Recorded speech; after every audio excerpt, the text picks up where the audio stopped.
أعوذ بالله من الشيطان الرجيم. بسم الله الرحمن الرحيم. الحمد لله رب العالمين والصلاة والسلام على سيدنا محمد وعلى آله وصحبه أجمعين. سبحانك لا علم لنا إلا ما علمتنا إنك أنت العليم الحكيم. اللهم فقهنا في الدين وعلمنا التأويل.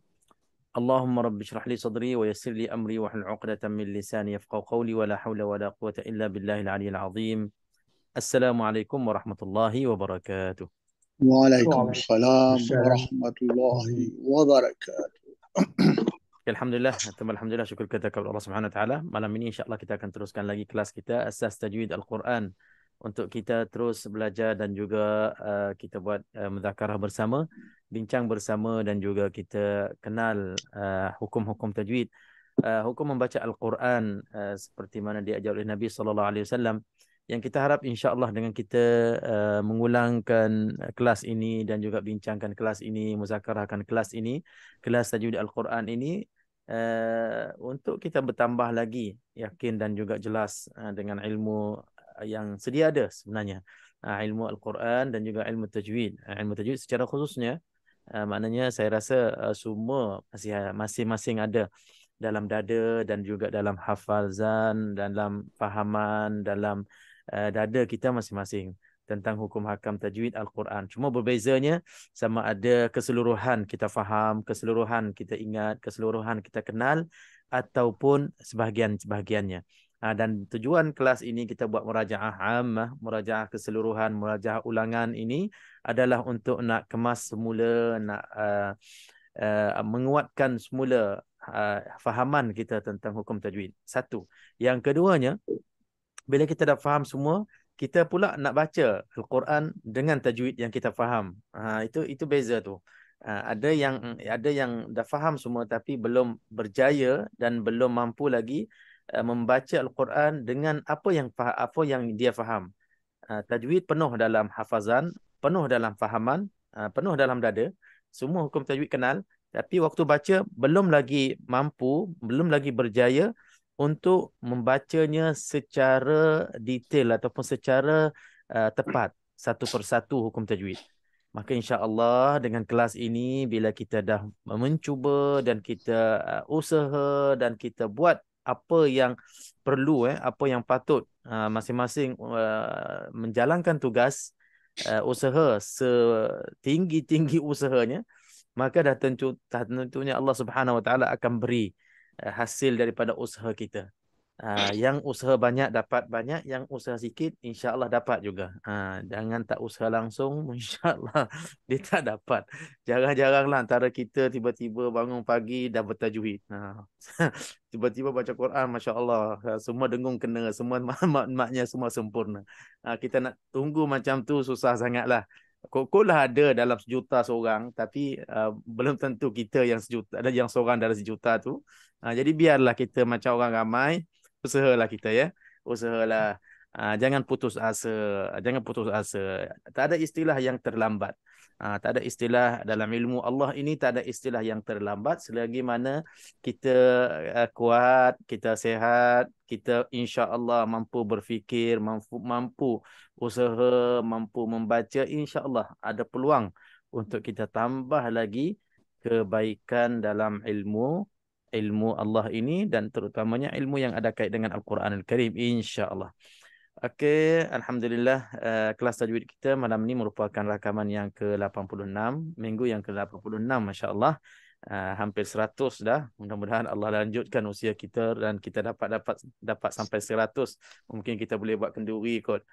Sekarang ni belum lagi. Kita nak kena rajin dulu, habiskan dan harap-haraplah dalam banyak minggu yang kita bersama ni, insya-Allah banyak jugalah fahaman yang kita dapat bersama, insya-Allah. Okey. Kita dah mula gunakan kaedah membaca Al-Quran serta kita kupaskan tajwid satu persatu. Minggu ni masih lagi, insya-Allah kita akan teruskan dengan kita membuka muka surat kelima. Malam ni muka surat kelima. Minggu lepas kita baca muka surat keempat.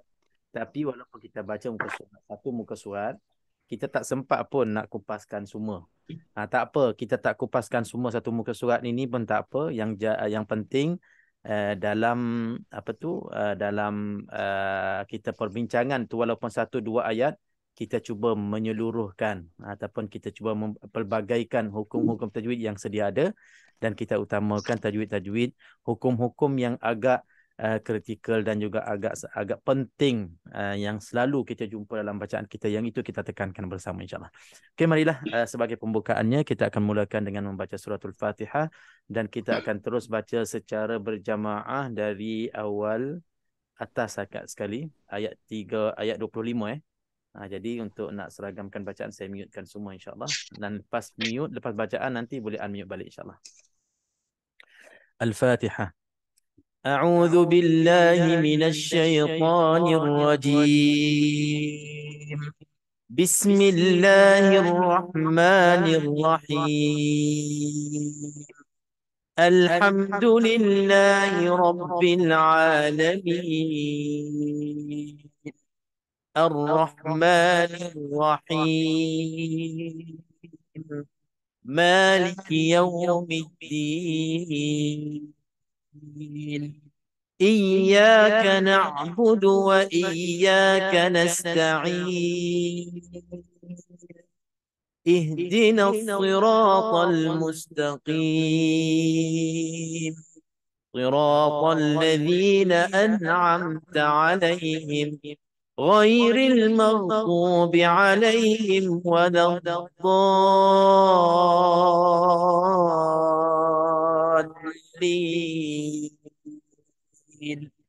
آمين.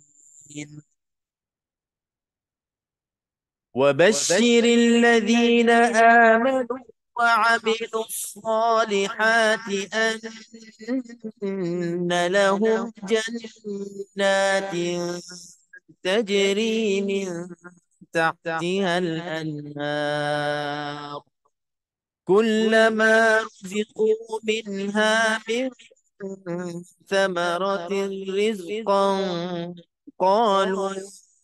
قالوا هذا الذي رزقنا من قبل وأتوا به متشابها ولهم فيها أزواج مطهرة وهم فيها خالدون. إن الله لا يستحيي أن يضرب مثلا ما بعوضة فما فوقها فأما الذين آمنوا فيعلمون أنه الحق من ربهم وأما الذين كفروا فيقولون ماذا أراد الله بهذا مثلا يضل به كثيرا ويهدي به كثيرا وما يضل به إلا الفاسقين الذين ينقضون عهد الله من بعد ميثاقه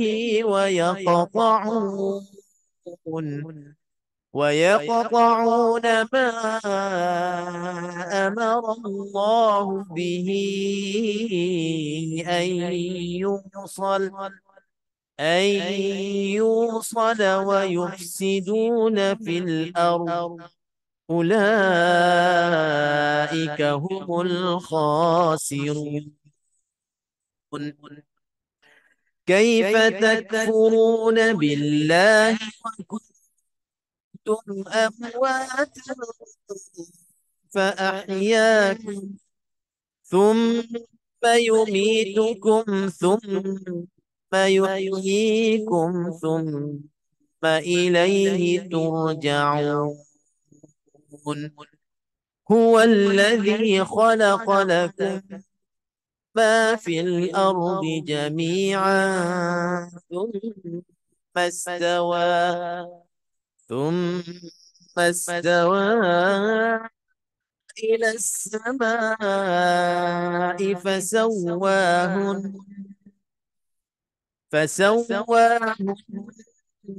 سبع سماوات وهو بكل شيء عليم. صدق الله العظيم.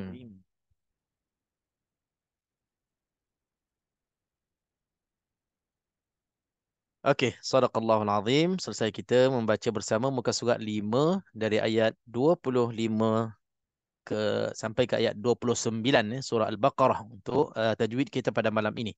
Okey, insya-Allah kita akan teruskan membincang dan siapa yang nak ikut bersama dan ambil bahagian boleh unmute insya-Allah untuk bertanya soalan dan untuk menjawab soalan juga. Bertanya soalan dan menjawab soalan. Jadi biar kelas kita dari dua pihak ya. Jadi sama-samalah kita ambil bahagian untuk kita berkata-kata apa yang kita faham lah, apa yang kita faham. Macam minggu-minggu sudah kelas-kelas yang sudah Masya Allah. Bila ada antara kita muslimin, muslimat pun ada yang bersuara. Jadi dari situlah kita akan tahu diri kita. Kita akan kenal diri kita sejauh mana kita menguasai ilmu tajwid.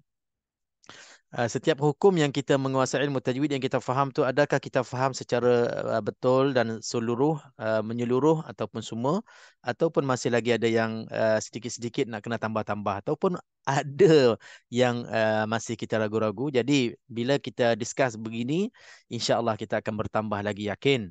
Yang betul akan diteruskan, yang kurang betul akan diperbetulkan dan akan ditambah lagi insya-Allah. Okey, alhamdulillah. Kalau kita tengok ayat yang ke-25 ni antara ayat yang panjang, agaknya panjang. Jadi kepada pembaca, qari'ah, muslimin, muslimat, bila kita nak baca ayat yang panjang, kita dah kena ada plan kita. Kita nak kena rancang, iaitulah penggunaan nafas kita lah. Nafas kita dalam kita nak membaca ayat yang panjang.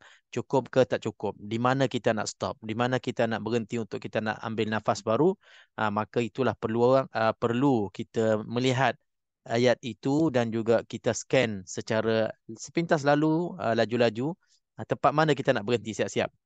Jadi kalau saya tanya soalan yang pertama, untuk ayat 25 ni, agak-agak lah sebelum kita baca, agak-agak kita dah boleh jangka tak perkataan yang mana kita boleh berhenti? Cuba siapa boleh jawab. Tengok dulu, jangan baca dah ni. Belum kita baca lagi, kita tengok kita sepintas lalu gitu. Perkataan mana yang kita boleh agak-agak kita nak berhenti di situ. Dan bila dah berhenti, kita nak mula balik. Boleh tak kita cuba agak macam tu? Cuba kita tengok pada ayat ini. Okey, silakan. Boleh Ustaz. Okey, macam mana? Uh, Kalau Abah akan berhenti dekat wa'amilu salihat Okey, dan ulang balik ke wa'amilu salihati anna lahum jannat terus. dan uh, anna lahum jannatin tajri min tahtihal anhar. Masya Allah. Okey, cukup Abah. Masya Allah. Dah nampak kan? Jadi kita belum baca, kita dah boleh agak-agak, kita dah tengok dah. Kita nak berhenti di mana, kita nak ulang, nak ibtidak dari mana. Jadi itulah yang maksud saya, pada ayat-ayat yang panjang, kita nak kena ada planning kita, nak kena ada rancangan kita. Uh, kita nak berhenti di mana, wakaf di mana dan ibtidak di mana. Sebab babul waqfi wal ibtidak, antara bab yang penting sangat-sangat dalam ilmu tajwid. Walaupun bab itu bab yang agak susah, tapi dia sangat penting. Sebab itu saya sebut wakaf ibtidak ni walaupun dia susah, tapi buka je mulut untuk baca Quran, dah ada dah wakaf dan ibtidaknya. Kita nak lagi tak lepas. Kalau hukum-hukum yang lain kan, macam hukum idgham mutajanisain, idgham mutaqaribain, mungkin kadang-kadang tak kena pada bacaan kita. Kan hukum imalah, hukum taklil, hukum apa lagi, hukum naql, hukum yang pelik-pelik tu mungkin tak kena pada giliran kita. Mungkin pada bacaan kita itu tak ada. Tapi waqaf dan ibtidak, asal nak baca je dah tentunya dah ada waqaf ibtidak. Asal kita nak baca Qurannya akan ada bersama kita terus hukum waqaf dan ibtidak. Sebab itu penting sangat-sangat. Okey. Seorang lagi boleh jawab?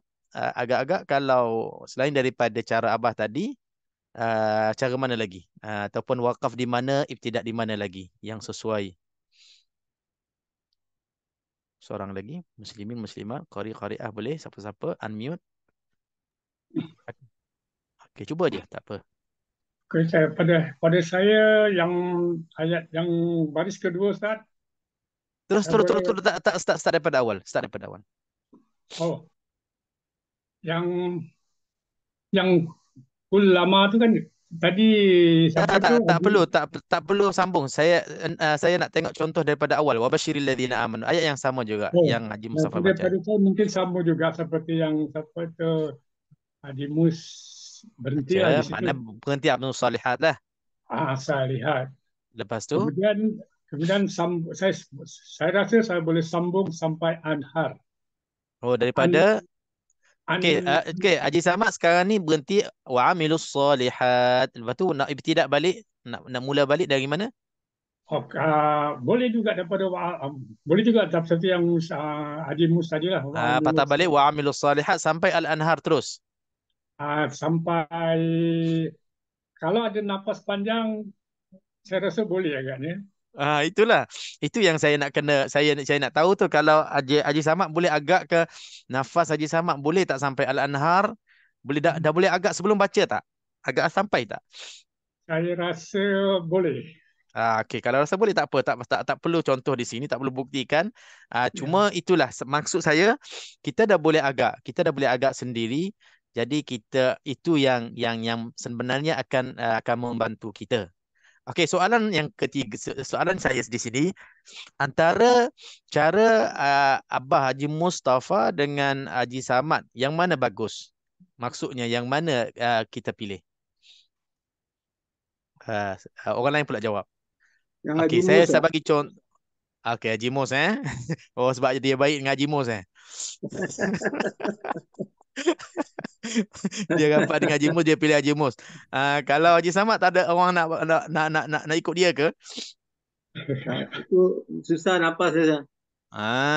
Okey. Okey, Haji Taib. Saya ikut ni lah. Haji Selamat lah. Sama Haji Samad. Haji Samad. Dia Masya Allah. Nak ambil hati tu. Nak bagi sokongan. Okey, Tapi saya maksud. kalau saya pasal sekarang dalam ayat ini ada banyak tanda-tanda berhenti soli yang jadi berhenti kat situ pada saya boleh insya-Allah boleh sampailah. Jadi kalau saya baca, saya bahasa wabashiril ladzina amanu wa amilus salihat wa amilus salihati anna lahum jannati tajri min tahtihal anhar kullama ruzi yang dah berhenti kat situ kan soli Anhar. lepas tu Okey. kullama ruziqu minha min samaratin rizqan qalu. Pasal ada lam tanda tu jadi dia tak ada Iya. Iya. Jadi kita lajak lah. Lajak. Lajak ajak qalu. qalu. Ya. Lepas tu ulang balik ibtidanya qalu hadzal ladzi. Okey, bagus macam kita baca tadi. Okey. Saya sebenarnya ada poin di sini. Kalau saya pula saya buat macam ni. Wabashiril ladzina amanu wa amilus salihati anna lahum jannat. Kalau boleh sampai di sini alangkah terbaiknya. Patah balik anna lahum jannat. Sebab dari segi maknanya, dan berilah berita gembira kepada orang-orang yang beriman dan orang yang beramal salih, anna lahum, bahwasanya bagi mereka itu jannatin, syurga Allah. Maknanya kalau berhenti wa amilus salihat dah tergantung makna. Jadi kalau kita nak lajak bagi nafas yang panjang, lajaklah sampai anna lahum jannat. Okey, saya tak nak komen kata kenapa Abah berhenti amilus salihat, kenapa disokong oleh Abang Is mesti nak kena amilus salihat. Kenapa Abang Samad pun ikut juga Abah amilus salihat, kenapa tak lajak sampai anna lahum jannat. Tidak, kita tak perlu komen di situ. Sebab apa? Bab wakaf dan ibtidak ini masing-masing punya nafas kadar yang berbeza. Ada yang boleh sampai amilus salihat, syukur, alhamdulillah. Ada yang boleh lajak, alhamdulillah, lagi bagus. Ada yang tak sampai amilus salihat, ada. Antara kita pun ada. Jadi bila tak sampai, wabashiril ladzina amanu, berhenti di sini. Patah balik amanu wa amilus salihat. Jadi Bergantung nafas masing-masing. Yang panjang cuba lajakkan.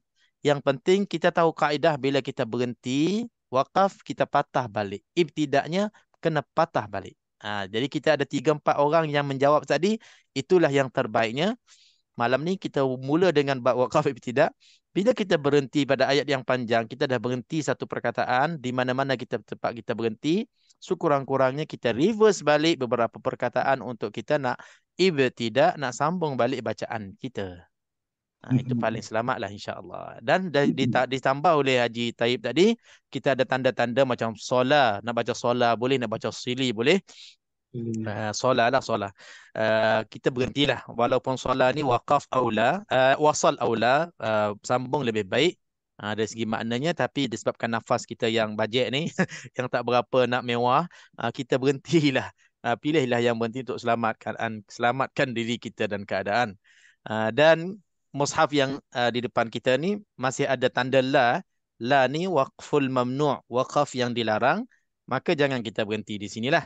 Jadi sama ada kita nak selamatkan diri kita, kullama ruziqu minha min thamarah. Bagi orang nafas pendek, berhenti sebelum perkataan yang ada la. Jadi berhenti di sini, min thamarah, berhenti di sini. Lepas tu patah balik, min thamaratir rizqan qalu. Patah balik, ambil qalu hadzal ladzi ruziqna. Jadi dah selamat, kita dah tak terberhenti, tak terpaksa kena berhenti dekat apa tu? Dekat yang ada la ni. Jadi itulah cara dia untuk kita nak baca mana-mana perkataan yang ada wakaf yang dilarang. Okey. Satu lagi, bagi orang yang nafas panjang, janganlah berhenti di sini, kita teruskan. Kullama ruziqu minha min thamaratir rizqan qalu. Berhenti di qalu di sini. Lepas tu patah balik, ambil qalu hadzal ladzi ruziqna. Itulah antara cara kita nak baca, nak elakkan terberhentinya kita pada perkataan la. La. Cuma bagi mereka yang cuba, yang selalu yang suka mencubakan dirinya, boleh tak boleh, kadang-kadang dia akan tersempit di sinilah. Macam tadi Haji Tarib tadi, kalau dia nak lajak juga solat ni, dia tak berhenti, nanti dia terpaksalah terkenalah dekat Telaga Buruk dekat lubang ni kan. Jadi bila dah sampai sini, kita dah tak boleh nak kawal nafas kita, dah terpaksa kena berhenti juga rizqa. Jadi begitu tak eloklah dari segi maknanya. Ala kulli hal, kalau terberhenti juga, dosa ke? Tak dosa. InsyaAllah tak dosa. Contohnya lah, kita cuba kan, anna lahum jannatin tajri min tahtiha al-anharu kullama ruziqu minha min thamaratir rizqa. Dah min nafas, terpaksa. Ini wakaf ittirari. Maknanya terpaksa disebabkan habis nafas, bukan kita pilih. Kita insyaAllah tergolong dalam orang yang tiba-tiba habis nafas. Tapi jangan ulang lagi. Jangan sengaja kan. Jadi bila kita dah nampak ada tanda wakaf ni, tanda RNR yang boleh kita berhenti, rehat dan rawat di sini, berhentilah. Jangan lajak. Mungkin depan ada lagi lah ada lagi lah tempat rehat. Tiba-tiba tak ada. Habis. Bila nak cari tak ada tu susah. Bila dah ada tu, selamatkan diri dulu, berhenti dulu. Lepas tu insya-Allah teruskan, dan kita dah fas yang baru ini, kita boleh agaklah sama ada nak lajak ke nak berhenti, bergantung kepada nafas kita. Insya-Allah. Tapi bagi mereka yang nafasnya panjang, kita tak kisahlah kan. Dia buatlah dengan gaya yang sesuai dengannya. Okey, ini sedikit sebanyaknya malam ni kita mula dengan bab wakaf dan ibtidah. Jadi alhamdulillah, kepada qari-qari'ah kita, masya-Allah, bila kita wakaf dan ibtidah dengan cara tadi, dengan cara tertib tadi, berhenti dan patah balik, memang kita akan terasa bacaan kita sangat-sangat tersusun. Bacaan kita ada tajwid. Bagi saya, kita akan terasa macam seorang itu baca dengung, dia jaga. Bila ada tanda mat, dia panjangkan. Dia terasa macam tu, kan? Selalunya tajwid peringkat awal sekali, yang kita baru nak kenal tajwid, kita akan dengar bacaan seseorang itu, dengungnya tu bunyi dengung betul-betul tak? Dan kita tengok bacaan dia tu ditarik tak yang hukum-hukum mat tu. Kita rasa, oh Masya Allah tajwidnya bagus. Kan? Lepas tu qalqalah lah. Kalau kita dah kenal qalqalah, kita akan dengar qalqalah tu, lantunan huruf-huruf qalqalah itu sempurna, sedap didengar ataupun terlebih ke terkurang. Kita terasa macam, oh qari ni Masya Allah, qari'ah ni Masya Allah, tajwid banyak, tajwid bagus. Dan tambah pula malam ni sama juga. Bila kita dengar seseorang itu berhenti, patah balik, mana dalam bacaannya cermat sangat. Dia meraihkan hukum wakaf dan ibtidak. Dia meraihkan ayat-ayat Allah Subhanahu Wa Taala supaya makna yang dia baca pada setiap ayat itu ada bersambung dengan baik. Bagi orang yang mendengar itu, dia akan menghayati dan boleh tadabbur ayat-ayat Al-Quran yang dia baca. Masyarakat kita mungkin tak nampak sangat faedah ini ataupun kebaikan ini. Nak buat macam mana kan? Rezeki kita kebetulannya Al-Quran ini bahasa Arab dan kita tak semuanya kita faham.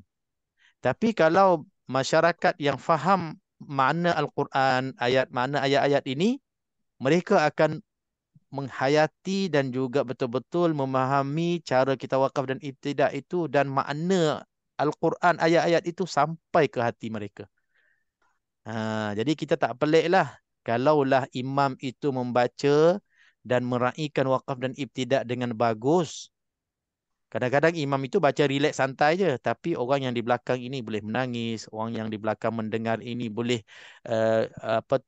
tadabbur secara mendalam dan boleh khusyuk, bertambah khusyuknya disebabkan cara bacaan yang bagus. Begitu juga kita-kita yang tak jadi imam sekalipun. Kita-kita yang baca Al-Quran, contohnya dalam kelas-kelas tahsin ke tadarus ke, bila kita baca dan kita meraihkan wakaf dan ibtidak ini, orang yang mendengar, yang memahami ayat ini, mereka akan tumpang khusyuk dan tumpang tadabbur. Sebabnya kita yang jaga hukum wakaf dan ibtidak. Biarlah kita kata ramailah kawan-kawan kita dalam kelas tahsin tadabbur atau tadarus ni bukannya faham pun Ustaz. Tak apa, kita ketepikan itu dulu. Manalah tahu dia faham kan? Dia buat-buat tak tahu faham je. Kita ketepikan orang-orang tu macam tu dulu. Kita harapkan para malaikat, takkan para malaikat tak faham pula kan? Kan kita yakin dengan hadis Nabi SAW, mana-mana kaum, mana-mana kumpulan yang berkumpul di mana-mana tempat, dan khususnya di rumah Allah, yatadarasuna bainahum, bertadarus Al-Quran, membaca Al-Quran, illa nazalat alaihimus sakinah wa ghasyiathumur rahmah wa haffat bihimul malaikah. Para malaikat ada bersama mereka itu. Jadi para malaikat datang bukan untuk tengok siapa yang datang, siapa yang ponteng. Para malaikat datang hadir diri mereka itu bersama ni untuk nak bermanfaat bersamalah, mendengar bersama, khusyuk bersama, dan dah tentunya bagi qari-qari'ah yang menjaga hukum tajwid ini akan diberi manfaat lebih banding dengan orang yang tak menjaga hukum tajwid. Di sini kita akan nampak begitu tingginya faedah hukum tajwid. Jadi malam ni kita sentuh bab wakaf ibtidak lah. Kalau katalah kita tak jaga tanwin, tak jaga dengung, tak jaga tebal nipis, tak jaga mudud, mat-mat tu, itu maknanya kurang dari segi indahnya Al-Quran bersama hukum-hukum tajwid. Bagusnya, fasihnya, teraturnya hukum ayat-ayat suci Al-Quran ini bersama hukum-hukum tajwid. Tapi kalau lagi kita tak jaga wakaf dan ibtidak, kita main sambung je, makna pun kita tak raikan, itu dia akan melibatkan makna pula. Bagi orang yang memahaminya, dia akan terasa tergantung-gantung. Ayat itu macam tak komplit, ayat itu macam tak sempurna. Ayat semuanya sempurna, tapi disebabkan kita tak jaga wakaf dan ibtidak, dia boleh menyebabkan kurang tertibnya makna itu dan kurang bersambungnya makna ayat-ayat itu. Masya-Allah. Okey. Kita patah balik daripada awal. Wabasyiril ladzina amanu. Bagi saya tak ada masalah. Amanu di sini mad badal. amanu wa amilus salihati. Okey, wa amilus salihati. Kalau kita tengok perkataan wa amilus salihati, sad ini antara huruf isti'la. Sad huruf isti'la yang kita perlu tebalkannya. Sa termasuk dalam huruf khussadagtin qidh, huruf isti'la. Maka kita jagalah setiap huruf isti'la itu kita tebalkan supaya dia tak kurang sifat. Bila kurang sifat, takutnya dia akan berubah menjadi hukum huruf lain. Okey, wa amilus salihah. Ha sama juga, ha di sini ha pedas. Ha pedas ini masya-Allah masih menjadi kegemaran ramai. Ha ini bila tak jaga terus dia jadi ha dada. Memang dari dulu lagi lah, siapa-siapa pun belajarlah dengan siapa pun mesti akan ditegur. Selagi mana kita tak menjadi seorang yang fasih, ini antara huruf yang selalu ditegur. Siapa-siapa pun, guru siapa yang mengajar kita, dia akan tekankan kepada kita, ha ini jagalah, ha ini jangan kita bertukar dengan ha dada, ha besar, ha apa lagi, ha ha dua bulat tu. Ha bulat dua. Jadi ha ni tetap kita nak kena jaga supaya dia keluar di tengah-tengah halqum. Kalau tidak dia bertukar huruf. Ha. Macam mana sekalipun diingatkan, macam mana sekalipun ditegur, macam mana sekalipun berulang-ulang kalinya kita buat salah, kita bertukar dengan ha, tetap dia akan berulang lagi sekiranya kita leka sikit. Kita leka sikit, dia senang keluar huruf ha dada. Kita berkali-kali dah saya sebut kenapa dia senang keluar ha dada, sebab dalam bahasa Melayu kita memang ha pedas ni tak ada. Bahasa perbualan harian kita ha pedas, ha tengah halqum ni tak ada. Sebab itu dia jadi mudahnya untuk kita sebut ha halqum, ha tengah halqum ni menjadi ha dada, ha besar. Sebab itu setiap kali kita baca kita nak kena jaga-jaga. Jangan kita terlebih-lebih pula. Ada orang yang berlebih-lebih, habis dia tukar. Ha pedas, dia tukar semua. Ha dada pun jadi ha pedas juga. Jadi awal-awal tu dia terlampau semangat kan. Bismillahirrahmanirrahim. Ha hi tu hir juga. Itu pun salah lah. Jangan huruf ha dada lah. Ha pedas, ha pedas. Jadi setiap makhraj, setiap huruf hendaklah kita keluarkan di makhrajnya masing-masing, insya-Allah. Okey. Ha pedas Anna. Okey, hati-hati ni bahasa Melayu, lidah Melayu, bahasa kita ni mudah tebal. Mudah jadi tebal. An,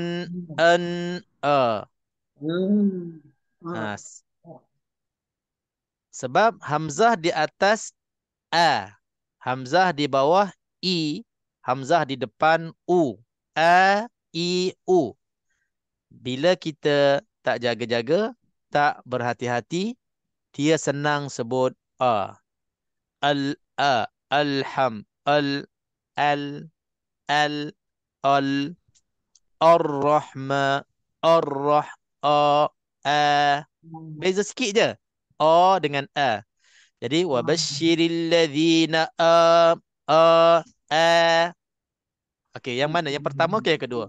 Wabasyiril ladzina amanu. Wabasyiril ladzina amanu. Okey, saya akan baca dua kali untuk perkataan amanu di sini, hamzah yang sama. Annalahum pun hamzah yang sama, tapi kita gunakan pada amanu. Pilih yang pertama ke yang kedua, lebih fasih. Wabasyiril, ini yang pertama Wabasyiril ladzina amanu. Saya ulang sekali lagi. Yang pertama. Wabasyiril ladzina amanu. Okey. Yang kedua, ini yang kedua. Wabasyiril ladzina amanu. Saya ulang sekali lagi. Wabasyiril ladzina amanu. Yang pertama fasih ke yang kedua fasih? Kedua. Kedua, Ustaz. Kedua, Ustaz. Semua setuju kedua? Saya teka satu Ustaz. Ini Lain selalu lain sikit. salah. Lain sikit Okey. Eh, Okey, eh. saya cuba Ada macam apa apa telur Arab lah. telur Arab yang pertama Yang kedua tu telur Jawa pula. Okey, saya ulang yang pertama satu kali dan yang kedua satu kali. Wabashshiril ladzina amanu. Yang pertama. Yang kedua, wabashshiril ladzina amanu. Ustaz yang Ustaz, pertama. dua. Al-Azhar. Yang kedua Ustaz, Arab. Arab. Okey, ada lagi yang pilih yang pertama Tak ada Semua dua Okey, itu bezanya. Beza je sikit je.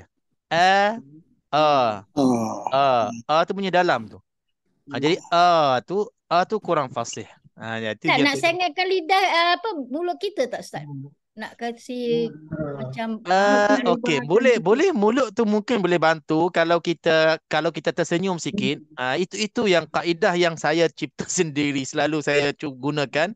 Mana huruf yang tebal muncung, mana huruf yang tipis kita lebarkan ataupun kita senyum sikit, lebarkan bibir mulut. Itu saya cuba buatlah. Pendekatan itu membantu semata-mata sedikit. Jadi bukan segala-galanya kadang-kadang salah juga cara ni. Tapi sementara kita nak mahir mengeluarkan setiap huruf di tempatnya, memberikan setiap sifat kepada huruf-hurufnya, maka kita gunakan yang ini dulu. Macam tadi, kalau yang dalam tu tebal, kita nak tipiskan kita lebarkan ataupun kita tersenyum sikit, dapat sedekah. Wabashshiril ladzina amanu. Memang dia akan jadi rasa macam tipis sikit. Okay, insyaAllah. kasih Ustaz. Sama-sama. Itu pun nak ambil kira kan? Memang. Al-Quranul Karim sebab itu satu huruf dapat 10 pahala. Bukan senang. Nampak bunyinya senang. Satu huruf kita baca dapat 10. Tapi dalam 10 tu adakah 10 yang betul-betul 10 yang sempurna ataupun 10 yang tak berisi. Jadi kita nakkan 10 setiap huruf itu 10 yang hak, yang betul-betul ada isinya, yang sepenuhnya. Markah 10 tu markah yang betul-betul yang sempurna. Saat itu kita nak raikan setiap huruf itu dia ada haknya, dia ada mustahaknya, dia ada sifatnya, dia ada makhrajnya, dia ada kelakuannya, dia ada ciri-cirinya. Bila kita bagi setiap huruf semuanya, i'ta'u kullu harfin haqqahu wa mustahaqqahu wa ikhraju kullu harfin min makhrajihi, itu pengertian tajwid. Yang mana tajwid itu dalam makna tahsin, memperindahkan, memperelokkan bacaan Al-Quran. Dalam istilah tajwid, maksud dalam ilmu tajwid itu kita mengeluarkan setiap huruf dari tempat keluarnya dan memberikan setiap huruf-huruf itu hak dan mustahaknya, segala sifat-sifat dan hukum-hukumnya. Maka itulah yang dinamakan kita membaca Al-Quran dan kita memberikan segala hukum dan segala hak-hak kepada huruf itu. Jadi nampaknya susahlah juga kita nak jaga semua tu. Sampai nak kena sengih, sampai nak kena muncung, sampai nak kena muka macam berkeruk sikit, sampai muka macam serius sikit. Semua tu kita nak ada action kita ataupun tindak balas kita. Bukannya baca muka satu gaya je macam tak ada perasaan. Itu susah juga kan. Jadi tak peliklah kalau seseorang itu baca muka dia berubah-ubahnya ataupun mulut dia berubah-ubahnya semata-mata dia nak sempurnakan sebutan. Cuma kita tak digalakkan untuk kita ta'assuf ataupun tanattu'. Kita melebih-lebih pula.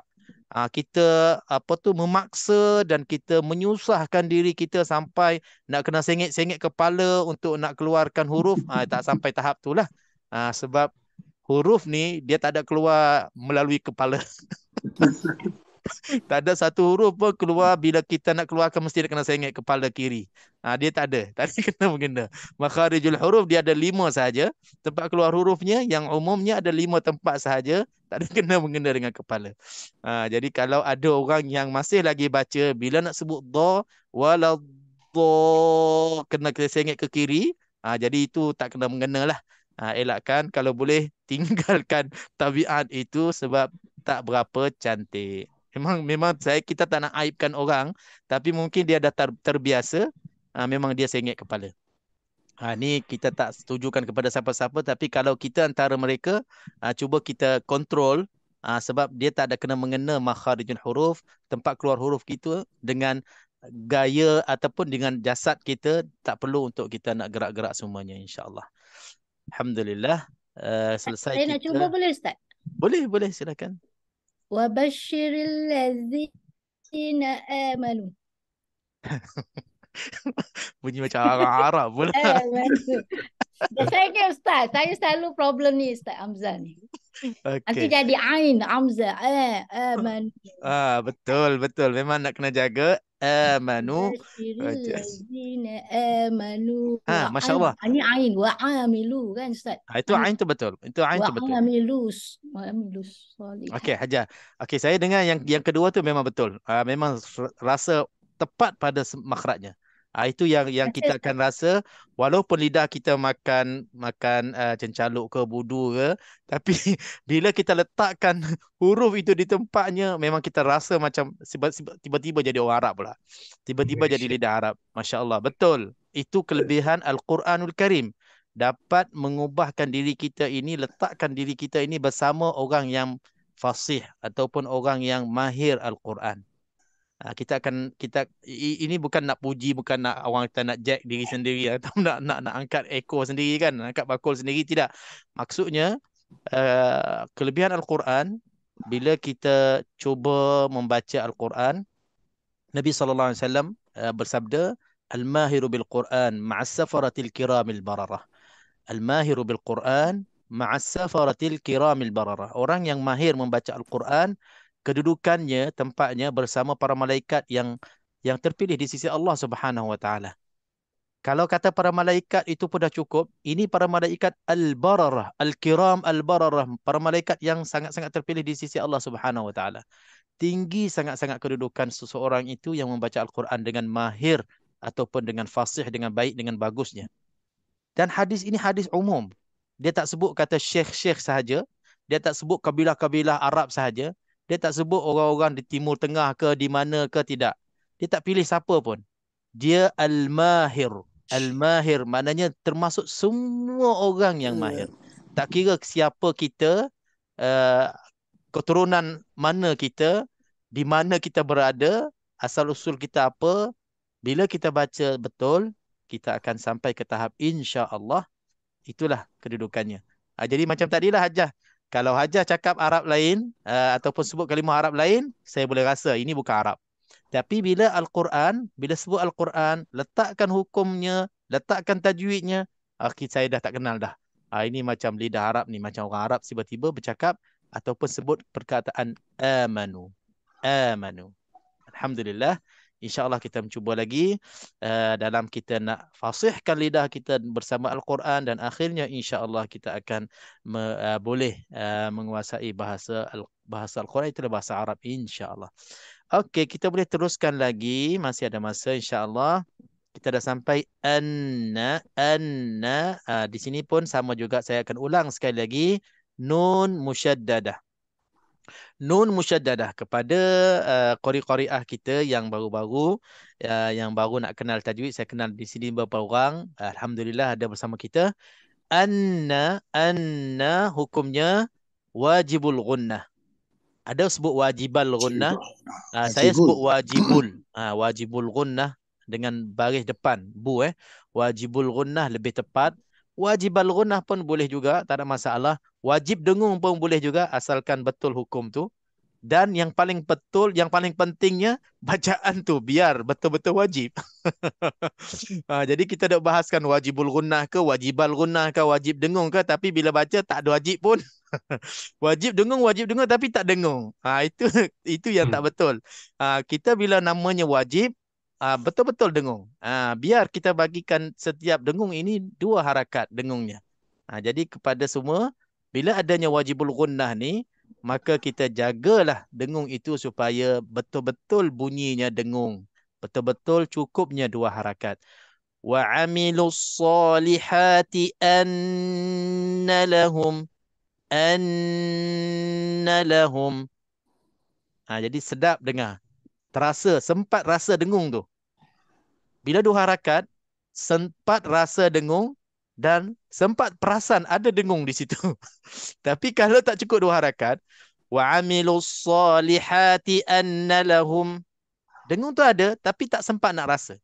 Tak sempat nak rasa, lagi-lagi orang yang tak berapa nak fokus dengar membaca ni, bacaan ini, tak sempat pun kenal ataupun tahu kata di sini ada dengung. Annalahum, dia nakkan tempoh dua harakat itu, dan itulah hak setiap huruf yang setiap hukum yang adanya dengung. Wajibul ghunnah, ikhfa haqiqi, idgham ma'al ghunnah, iqlab, ikhfa syafawi, idgham mithlain saghir. Semuanya yang ada terlibat dengan hukumnya dengung, semuanya dua harakat. Semuanya dua harakat. Kalau saya tanya antara semua-semua hukum yang saya sebut tu, yang mana lebih banyak harakat? Yang mana lebih kuat harakatnya? Yang mana lebih dengung hukumnya? Antara wajibul ghunnah, idgham ma'al ghunnah, idgham mithlain saghir, ikhfa haqiqi, ikhfa syafawi, iqlab. Ada 6 hukum dengung semua. Semua dengung. Okey, dalam 6 ni, martabat yang paling tinggi sekali yang kena dengung dua harakat itu yang mana satu? Nun sabdu dengan mim sabdu, Ustaz. Maknanya wajibul ghunnah lah. Martabat pertama. Martabat pertama wajibul ghunnah. Okey, martabat kedua? Ifak. Martabat ketiga?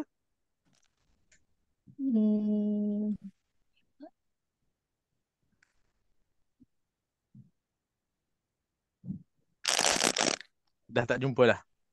Sebut je apa-apa. Tak Ikan, ada. Ustaz. Mana datang ni? Mana datang ikhfa dulu, iqlab dulu, idgham ma'al ghunnah? Dia ada martabat lah, Ustaz. Saya lupa. Ada? Ya ke? Ada martabat dengung ke? Oh, dengung tak ada, Ustaz. Dia tetap dua harakat. Tapi kalau nak lebih yang sabdu dengan mim sabdu boleh. Boleh? Sebab dia nombor satu. Maknanya dia kalau yang martabat pertama ni boleh sampai berapa harakat? Boleh lebih sikit je, 2,5 ke gitu. Ajar je betul ajar ni. Ini dah kira mazhab baru ni. Tapi bagus dua lah, Ustaz. Kalau terlebih pun tak apa. Ya kita jawab macam tu lebih selamat. Dengan mim sabdu. Okey, abang nak sebut apa? Apa maksudnya kalau kita nampak sabdu di situ kan? Terutama tadi sabdu kita kena dengungkan dua harakat. Pasal dua harakat. Nun tu ada bersabdu. Jadi kita kena wajib dengung dua harakat. Okey, betul sebabnya nun itu tiba-tiba ada sabdu itu yang asalnya dua nun kan. Jadi dua nun semua. Okey.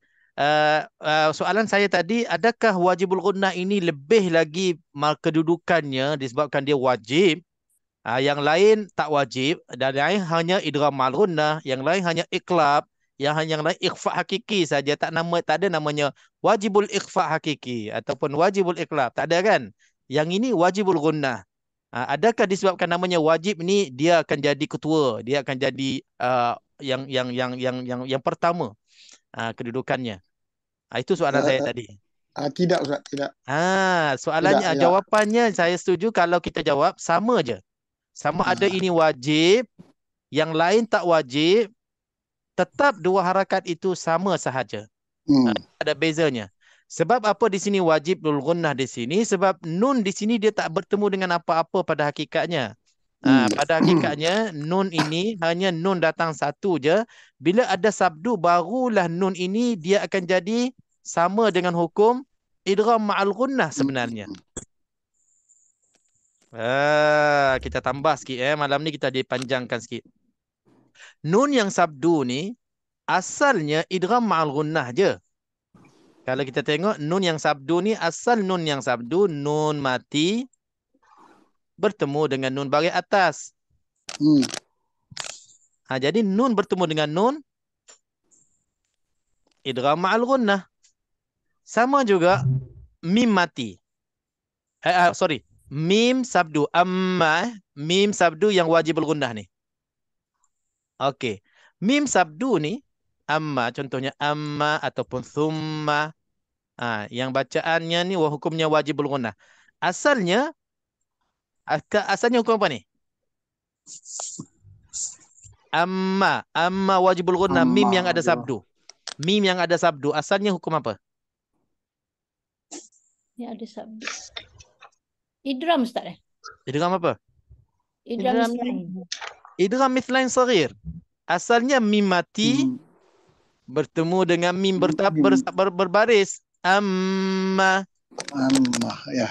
Jadi wajibul gunnah dengan idgham ma'al gunnah sama aja. Wajibul gunnah pada mim dengan idgham mithlain saghir hukumnya sama aja. Cuma disebabkan asal perkataan ini datang dengan nun, tak ada bertemu dengan apa-apa. Asal perkataan amma, thumma datangnya dengan mim, hanya bersabdu, tak ada bertemu dengan apa-apa. Maka itu diberi nama hukumnya wajibul gunnah. Untuk kita kena dengung sama seperti mana pada idgham ma'al gunnah, sama seperti mana idgham mithlain saghir. Jadi sama ratakan semua al-ghunan 6 hukum dengung tadi, kita dengunglah 2 harakat, tak ada lebih dan tak ada kurang. Itu paling baiknya. Soal terlebih sedikit, terkurang sedikit, itu soal kemahiran masing-masing. Orang yang betul-betul mahir, betul-betul tepat, dapatlah jaga setiap dengung itu 2 harakat, 2 harakat, 2 harakat. Jadi kalau orang yang kurang mahir lagi, bagi saya nasihatkan biar kita lajak sikit daripada kita kurang. Biar kita lebih, tarik panjang 2 harakat, konformkan ataupun dah pastinya lebih daripada 2 harakat itu lebih selamat daripada kurang 2 harakat. Daripada kita belum mahir lagi, anna lahum, terasa macam kurang lagi kan? Anna lahum, anna lahum, kita rasa macam kurang lagi, tarik lagi, anna lahum, macam lebih, tapi tak apa, kekalkan yang itu lebih baik dan lebih selamat daripada yang kurang. Saya tak menggalakkan semua cuba lebihkan 2 harakat, cuba lebihkan 2 harakat, tidak, saya tak menggalakkan. Sebab baru ni ada yang PM saya, tanya saya secara khusus, Ustaz, betul ke mengajar tajwid sekarang ni suruh orang dengung lebih 2 harakat? Tidak, jangan faham macam tu. Saya kalau boleh kita nak semua ngam-ngam 2 harakat.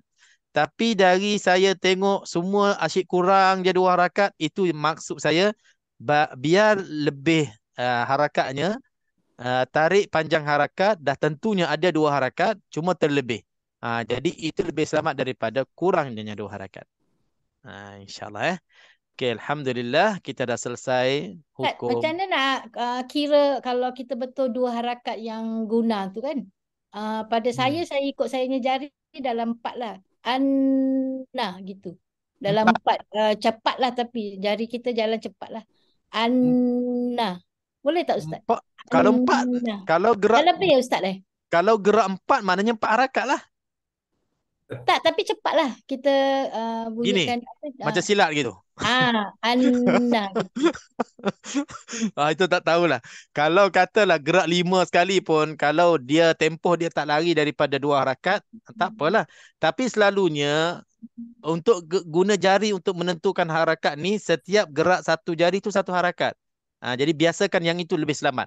Jadi jangan nanti kita kata kita pula nak sampaikan kepada orang 2 harakat adalah 5 kali gerak jari ataupun 5 jari kita gerakkan ataupun 4 jari kita gerakkan, itu jadi lain pada orang pula.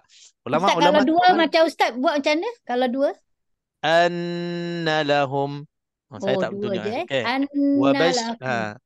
Wa amilus salihati anna lahum. Ni pun macam delay sikit. Anna lahum. Okey, 2. 2 lahum. 2 lahum pula. Dua jari kita. 2 jari kita gerak. Tapi setiap dengung kita nak main jari tu, jadi tak baca lah kita. Acik tengok jari pula.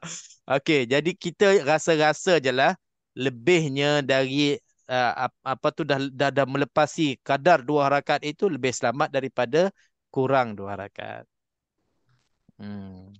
Asal perkiraannya memang guna jari lah.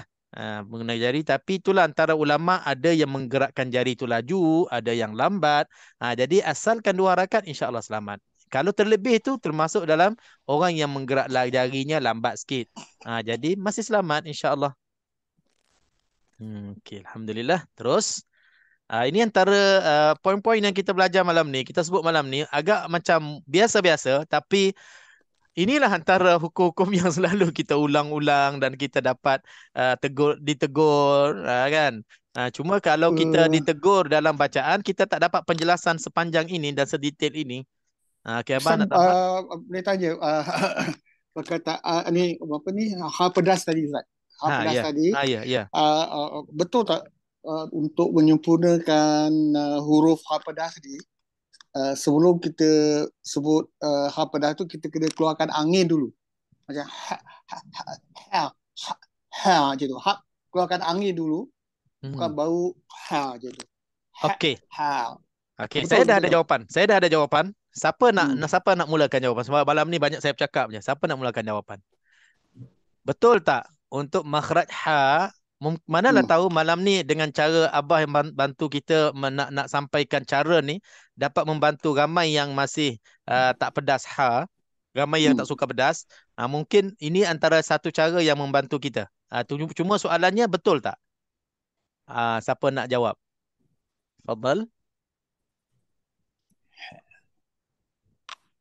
Ustaz, saya ni memang mula-mula kena gitu. Angin keluar dulu baru sebut ha. Okay. Jadi praktis salah juga. Macam lah Ustaz. Macam keluarkan dulu baru sebut ha.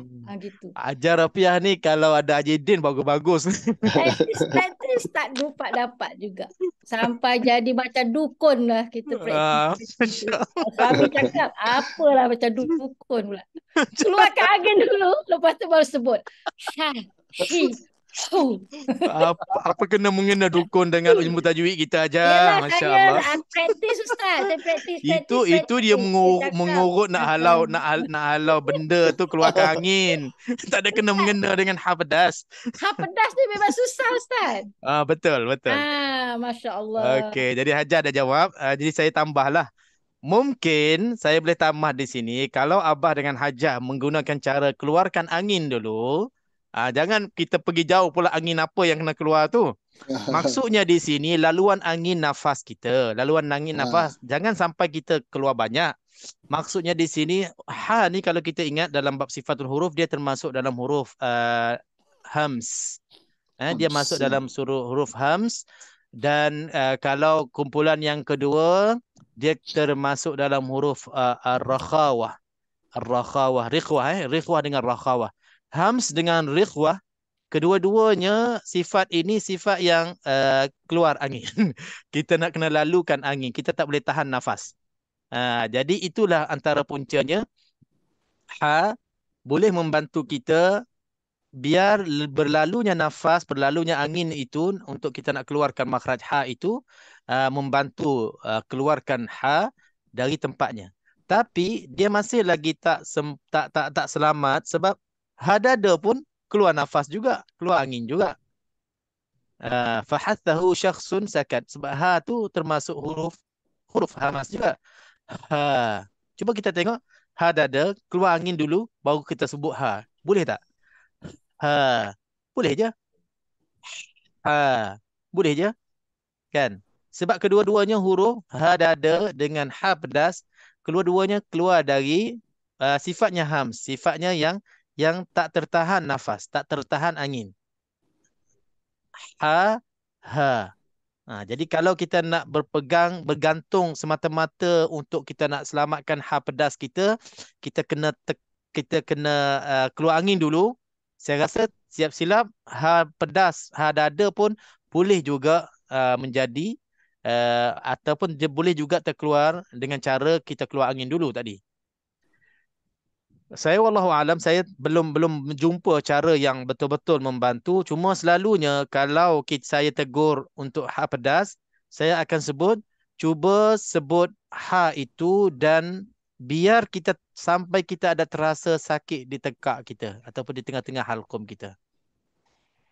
Itu maksud saya. Ha. Kalau cuba buat ha, Ha.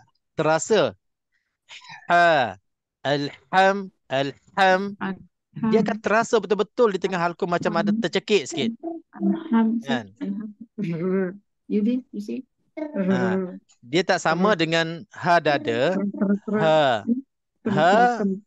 Ha ni dia lebih kejap Ha ni dia lebih selesa.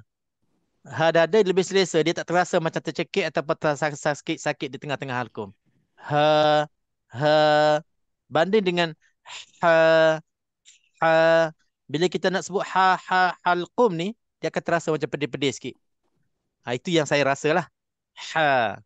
Setiap kali nak sebut ha tu, bila nak tekan, nak bagi keluar betul-betul di tengah-tengah halqum, itulah akan terasa di tengah-tengah halqum ni terasa macam ada tersekat ataupun rasa macam ada pedih-pedih sikit.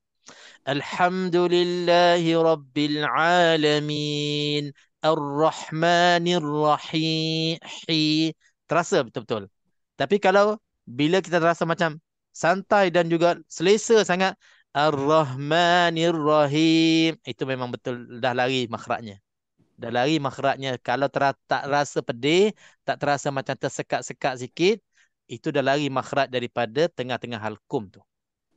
Setakat ni itu saja yang saya boleh pastikan seseorang itu keluar ha tu pedas ataupun tidak dengan dia tekan. Maksud saya tekan tu terasa sampai macam ada sakit-sakit sikit. Alhamdulillah. Bismillahirrahmanirrahim. Terasa macam tersekat ataupun sakit dekat tengah-tengah halqum. Itulah makhraj ha pedas. Buka mulut ya. Buka mulut. Buka mulut. Baru keluar. Kalau macam kita keluar buka sikit jadi macam tebal gitu. Okey. Tak keluar. Kalau kita buka mulut. Maksud Haji Sharifnya kalau ha pedas buka mulut, kalau ha dada tutup mulut. Tidaklah, maksudnya kalau ada dia kurang sikit. Kurang buka lah. Kurang sikit. Bagi saya buka jadi, mulut itu Ustaz, bagi saya kalau ha pedas macam keluar angin tadi, dengan ha dada pun keluar angin, tapi kalau ha pedas keluar angin, dia melalui terus, dia tak ada kesekatan. Apabila ha dada keluar angin tapi ada macam dia terberhenti. Dia lalu dua-dua keluar angin tapi ha pedas tu dia tak ada macam ada sekatan. Lalu kalau tapi dada, kalau ha dada dia tersekat kat mana pula? Macam dia macam tersekat aja tu. Macam ada terstop macam tu. Kalau Okey, apa saya dah nampak. Faham tak? Stop. Kalau macam okey. Bagi saya ada dua peranan, Ustaz. Tempat makhrajnya main peranan dan keluar angin tu pun main peranan. Amas. Jadi kita boleh tahu dia punya makhraj dan sifatnya betul-betul lah tiap-tiap huruf. Okey. Itu pada asalnya lah. Pada asalnya memang itulah paling selamatnya. Cuma sekarang ini, bila kita dah belajar makhraj huruf semua dah belajar, sifat huruf kita semua dah belajar, tapi bila waktu kita baca, kita nak letakkan semua apa yang kita belajar tu di setiap huruf itu, sifatnya dan makhrajnya, dia tak sampai. Jadi malam ni seolah-olah kita nak bagi peluang kepada pakar-pakar cuba bedah, cuba fikir dan cuba cari logiknya dan cuba mengkaji sendiri ikut logik dan ikut perasaan masing-masing. Jadi Abah kita sebut tadi, kalau ha pedas ni dia tak ada sangkut. Kalau ha dada dia macam ada sangkut. Jadi bagi saya macam baru pula ilmu ni, dia sangkut tu kat mana? Sebab ha dada, kalau saya istilahkan ha dada ni dia lebih selesa. Dia tak, bagi saya lah, dia macam tak sangkut langsung. Dia dia terus keluar. Macam kalau Abah sebut ha ni dia sangkut, mungkin saya akan setuju sebab ha ni dia akan agak susah sikit. Sebab itu nak kena pedaskan dia. nak kena tekan, nak kena rasa sakit, dia ada sesuatu berlaku baru keluar. Banding dengan ha dada dia akan lalu terus. Ha cuba ikut saya. Lebih tenang, lebih selesa, lebih mudah. Okey, cuba kita gunakan kaedah emas yang kita hafal bersama. Idza aradta ma'rifata makhraja ayyi harfin min hurufil hija fasakkinhu fa'adhif alaihi hamzatan maftuhah. Apabila kita nak kenal mana-mana huruf makhrajnya di mana, matikan huruf itu dan tambahkan hamzah berbaris atas sebelumnya. Okey, cuba kita tengok antara ha pedah dengan ha dada yang mana lebih mudah sebut. Kita mula dengan yang ha dada dulu. Ha dada matikan. Okey, sekejap kita tulis. Ha dada kita matikan. Ha dada kita matikan. Dan sebelumnya ada hamzah berbaris atas. Cuba sebut.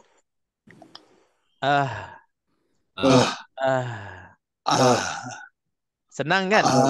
Okey, tak apa. Okey, sejauh mana senang dengan kalau ha matikan sebelumnya arif berbaris atas. Cuba sebut.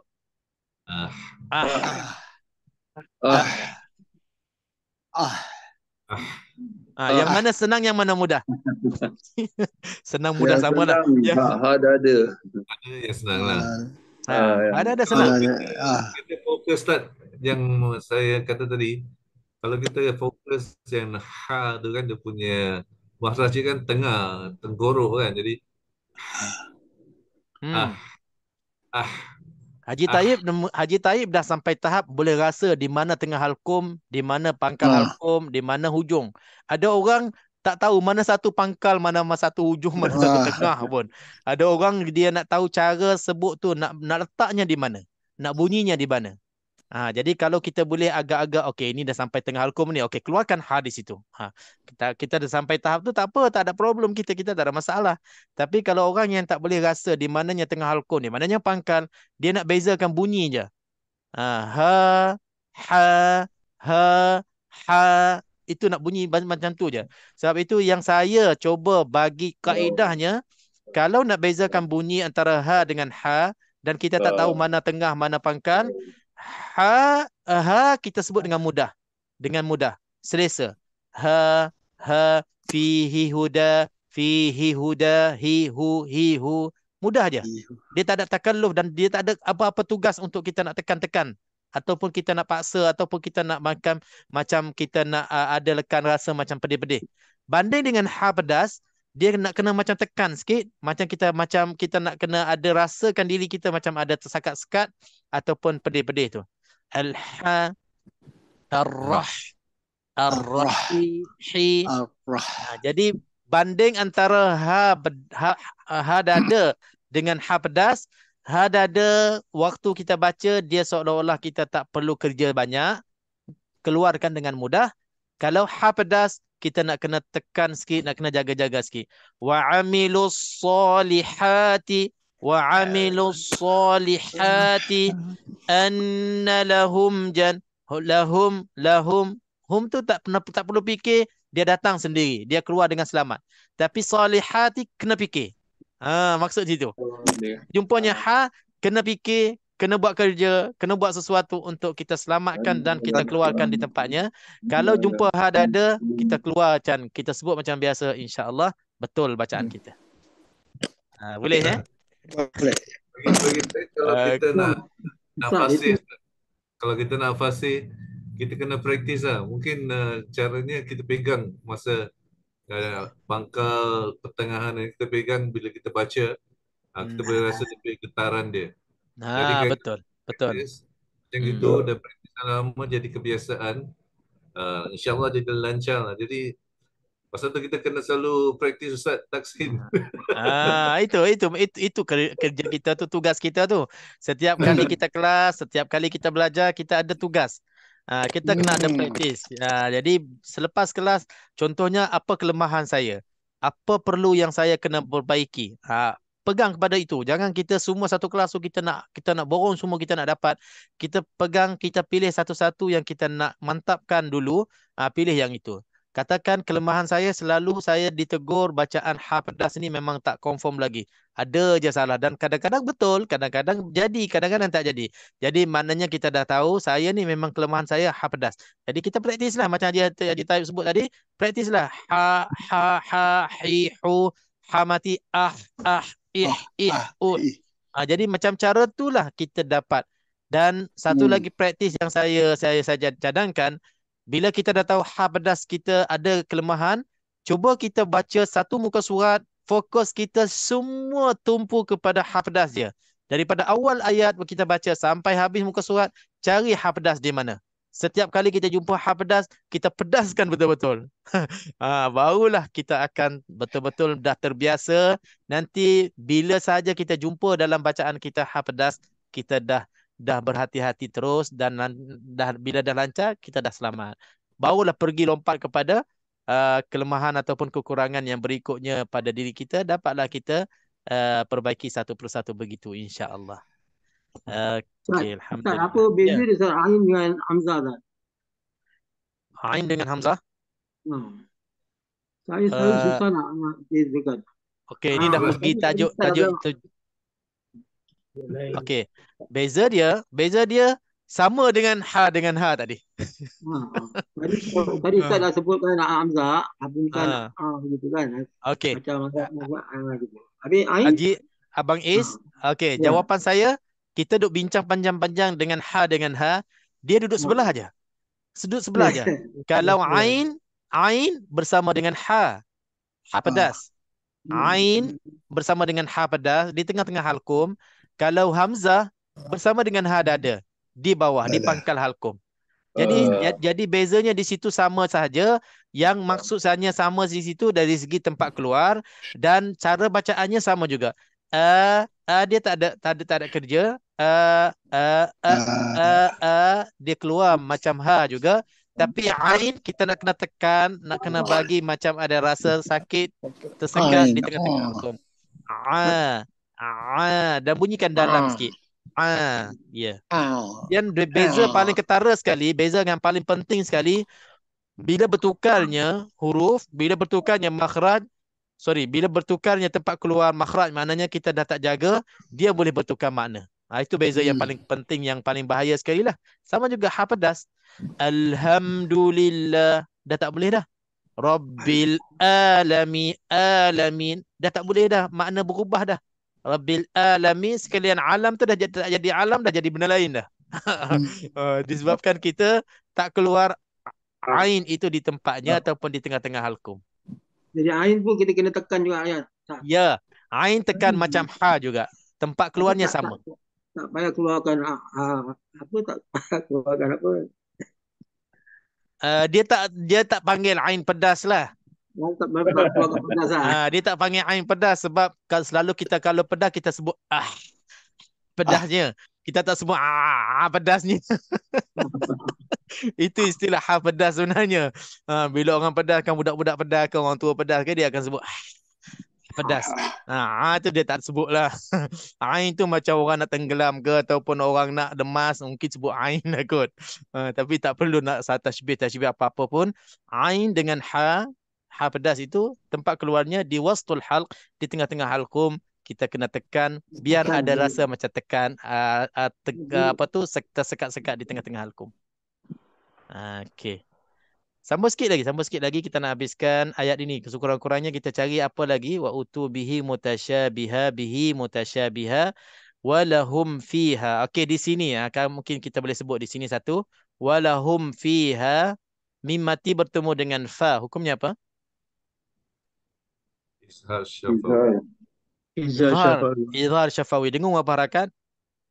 Dua. Izhar tak dengar Ustaz. Dua harakat. Dengar. Kita ada. Izhar dengan nyata. Kena trik. Dah nak habis kelas sampai itu jam. Pak Izhar Safari jelas. Jelas. Tapi di sini sebab kenapa saya pilih ni?